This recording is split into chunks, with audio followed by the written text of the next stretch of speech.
we are trying this again. Hello, family. Cleaning this lens.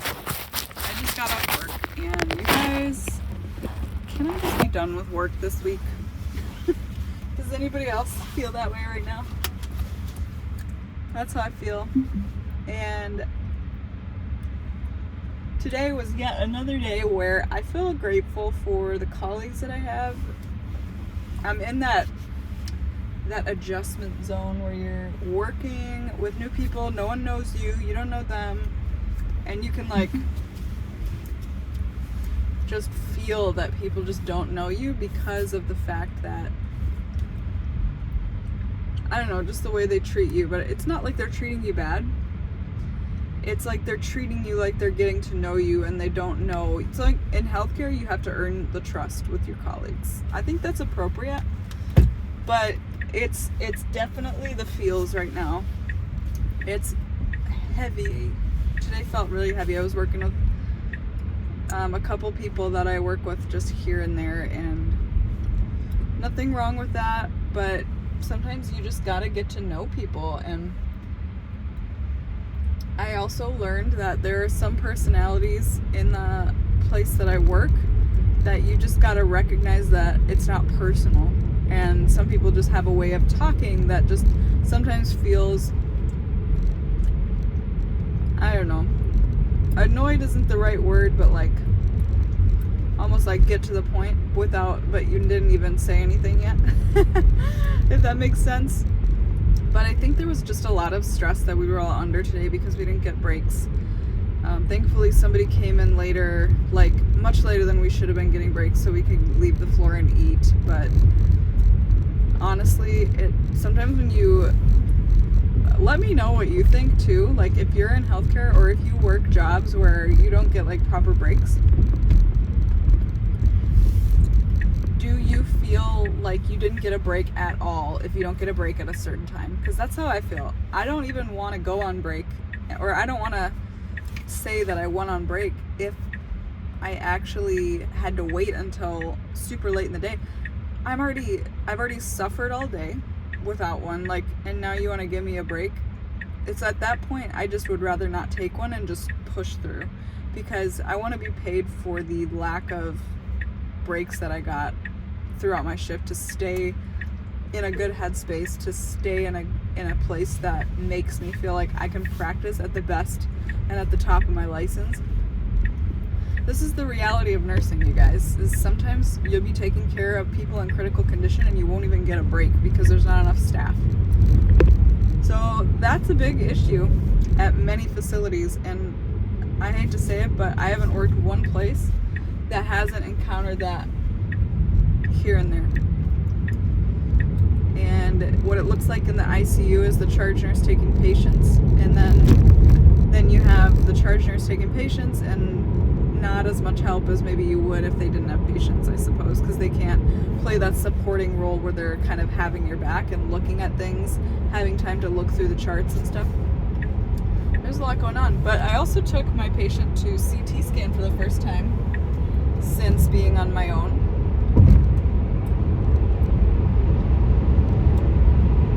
And that actually went pretty well. I always get a little bit anxious before taking my patient off the unit just because it's just you. You're the only one. And it's like you're responsible for anything that goes down and responding quickly and appropriately, and yeah, you just don't want to be far away from your peeps. Just the honest truth. So today, the two patients were very busy today. My one patient drank alcohol most of their life. Now they're very sick. This is a repeating pattern. People abuse substance and end up in these critical health situations where they need the ICU. So if you love your family, if you love your partners, if you love your friends, all the people that you care about, send them this video. Send them my videos about these people who are encountering addictions and they don't want to stop their pattern of alcohol and drug use. it's gonna end painfully for you. There's no ifs, ands, or buts. So stop now before it's too late. I'm telling you this 100%.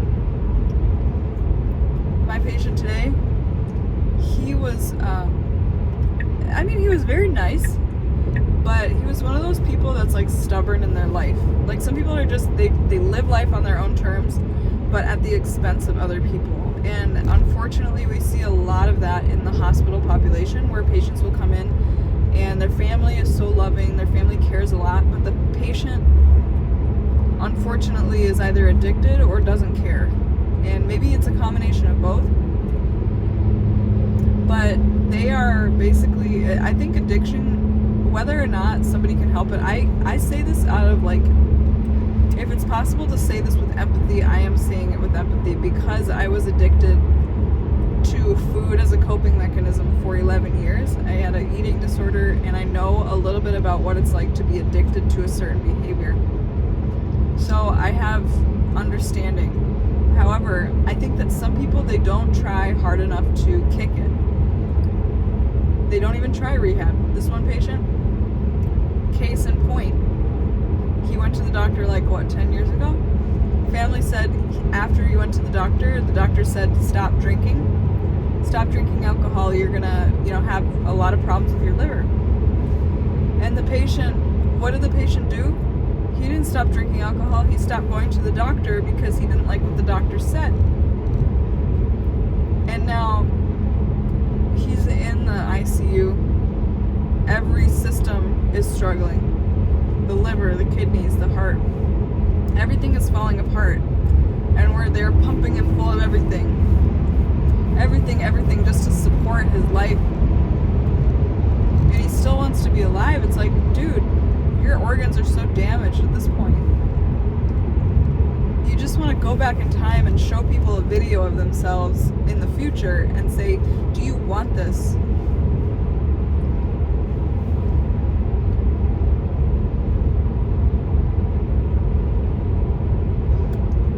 Gosh. And then we get our other patients that do meth. And then it messes with their heart, it messes with their kidneys. All of a sudden they need dialysis. And if you don't know what dialysis is, it's when your kidneys aren't functioning the way they should be, and they're not helping filter out toxins that build up. And the toxins accumulate, electrolytes become out of whack. And what happens is you need to get your blood filtered out artificially with a machine 3 times a week for 4 to 5 hours. What quality of life is that? Do you want to have that quality of life? And the vibe that I get from these patients is they don't care, but they don't want to be in pain either.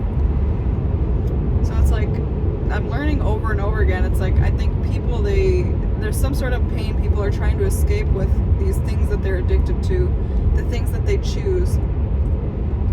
But one thing that we got to remember, I think just as humans, is there's no way to avoid pain. There's no way to avoid pain. We need to pursue resilience and coping, healthy coping. As much as we can, we need to work on not seeing life as just painful, I guess. I don't know. Even though I see it every day, I still feel a little bit bad even saying that, because I haven't walked in those people's shoes. So these are the things that I deal with. It's like having these thoughts, feeling like I'm judging this person. Knowing that I have these thoughts, it's like we go through trainings for this at work, where we have to understand what our biases are, but then not let it affect our patient care. And that's really what matters. So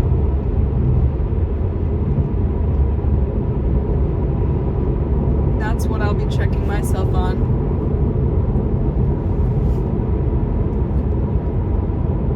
I think at this point I'm just kind of numb to it. You can't do anything. You can't make decisions for people. My job is to teach them, help them try to see the better options to make better choices, empower them. I mean, we get into healthcare because we want to help people. We want to see people have a thriving life, not a life of sickness and illness. We want to see them discharged from the hospital and not come back. But the reality is that so many patients, they don't know how to do that, and it might be a combination of like not caring or maybe not having the support system. It's probably a combination of issues.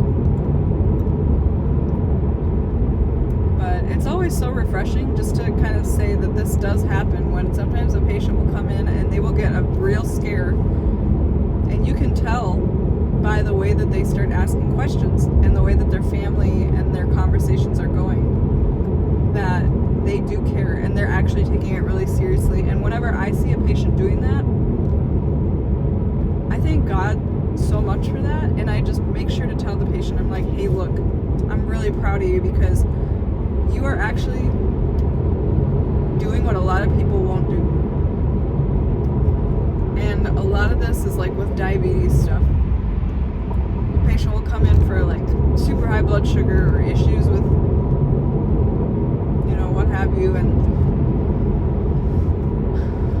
then all of a sudden they have an infection and they need antibiotics, and it's just this huge thing where they were really sick. And high blood sugar, it allows bacteria, it doesn't let bacteria, basically when you have a high blood sugar in your body, it's really easy for the body to get infected or, you know, sustain infections, just because bacteria love sugar. And sugar is inflammatory if you have too high of blood sugar levels, which we have ways to test that. Yes, it was also very sad too, because we have one patient who is young and they've been kind of basically declared brain dead at a very young age. Guy's just a little bit older than me, in his 30s. And we don't know the whole picture. I was just debriefing with my colleague who knew a little bit about it, and I was like, I want a case study on this person. I want to understand what happened, why, and, you know, just to kind of learn, because there's so many blank spots in that story that none of us really know why his brain is not functioning and he's almost considered brain dead. I feel so bad. But I saw the nurse taking care of that patient being, I don't know, just like a really good support system. It's so nice when family almost sees you as like, I don't want to say a friend, but almost grateful on that level. Like,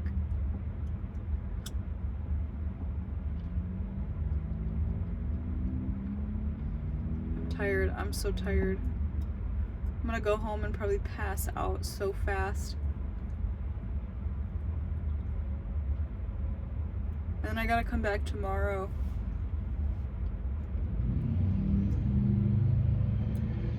Oh my gosh, I hope we get breaks tomorrow. I kept thinking about that as I was leaving. I'm like, oh my gosh, please let us have a better day tomorrow. I can't have a repeat of today, but hopefully it's easier in general just because I know the people. But yeah, I feel like they made some progress. And yeah.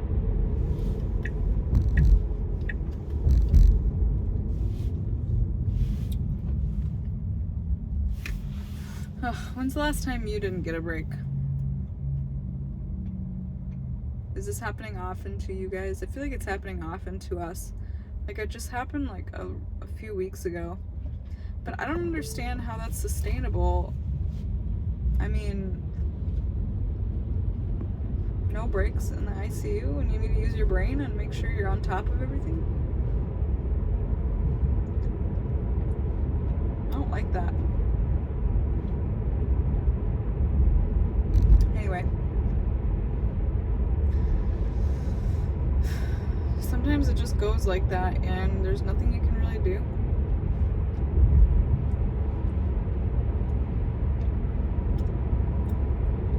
But you guys, I think that's pretty much it.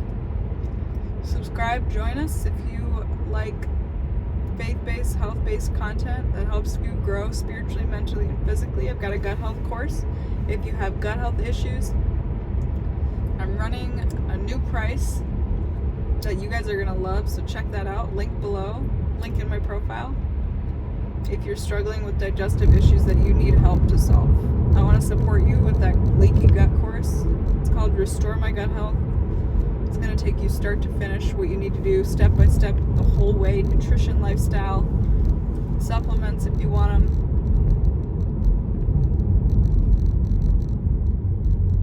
I think it's going to support a lot of you. All right, signing off. See you next time.